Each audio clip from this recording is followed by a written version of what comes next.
movie notes on Kabul24, 2009 film, a 22 November 2024 viewing. So just finishing this today, Friday, 22 November 2024. I'm Tanis Coralee Leonhardi, she, her, hers of Seattle. And I was just getting ready to film this. I was doing an audio choke video, and I was reading the cover, and I was like, this is kind of a passive-aggressive documentary, if not outright aggressive. I'll get there. So my description for this viewing is it's a documentary film about 8 out-of-country visitors to Kabul, Afghanistan, who were taken captive in 2001 before the 11 September 2001 terrorist attacks in the United States of America, and are held captive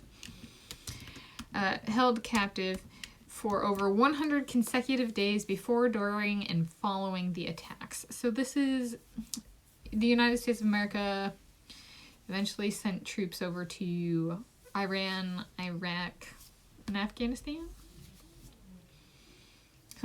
Okay, and as part of a war on terrorism. So this is kind of one, I'm going to put it in my notes on military/war books and movies, because this is kind of like it documents kind of,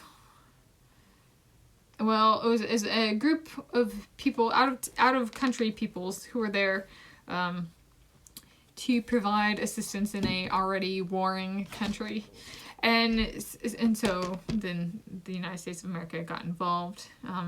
And it's an interesting one because these people were taken captive. So they're over there, they're providing assistance, aid to the people. And then members of the group do something where they're in Muslim territory, and there are rules and laws about not spreading Christianity, and members of the group violate those procedures, policies, and so then they are taken captive because it's not allowed. And so then they're put on trial. They have to be tried because that's in the country, it's a crime, in the region it's a crime, punishable by death if there was a crime. So was there a crime? But then they get kind of, it starts off in Kabul, but they get kind of transferred around the country. And eventually, after 100 consecutive days, over 100 consecutive days, the United States of America, I think it's military, get them? There's a commander. Okay. And so, there we go. Yes. It is interesting because they're like, no, we didn't spread Christianity. And then the cover of this, I was reading this, the cover of this says, "You prayed to God for their release. Now you will know the miracle of their deliverance," unquote. I'm like, so essentially they were what they were accused of, because in the movie they said they weren't. So it's like, I guess, so then this, while the people themselves might have been good, the documentary was made to, attack Muslims as part of the war on Islam against, or propagated by Christianity. So that was kind of off-putting, actually, just reading that. I was just like, why can't Christians be decent human beings? Like, just, and I would guess, it's just one of those situations where it's like there's a group of people there, 2 of them are Christian, and they are like, they probably won't see anything, so they propagate Christianity, in their little way, and then, oops, they got caught, but then they're like, oh, we really got caught. These are really serious people.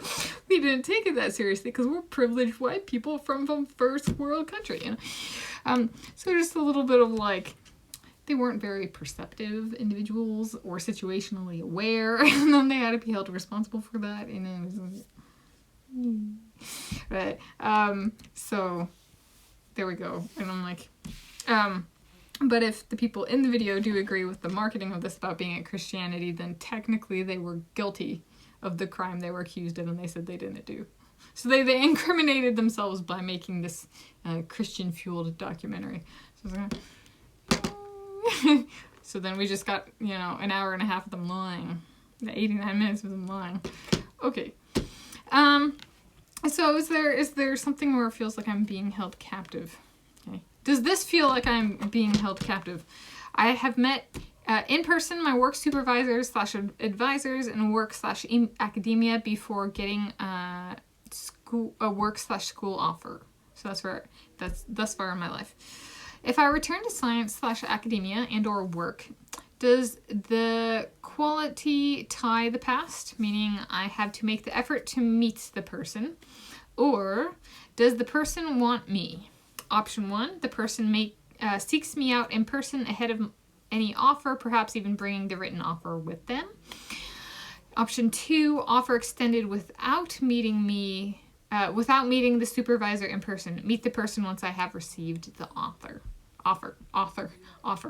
So like the captive, am I moving forward in science/mathematics? Because if I am, I'd be like, it's like, can somebody come get me, please? And that's been over 5 years for me, and this was this is 105 day, there's 105 consecutive days, and I'm at over 5 years. So, you know, like, and I don't have clarity, but they didn't have clarity either.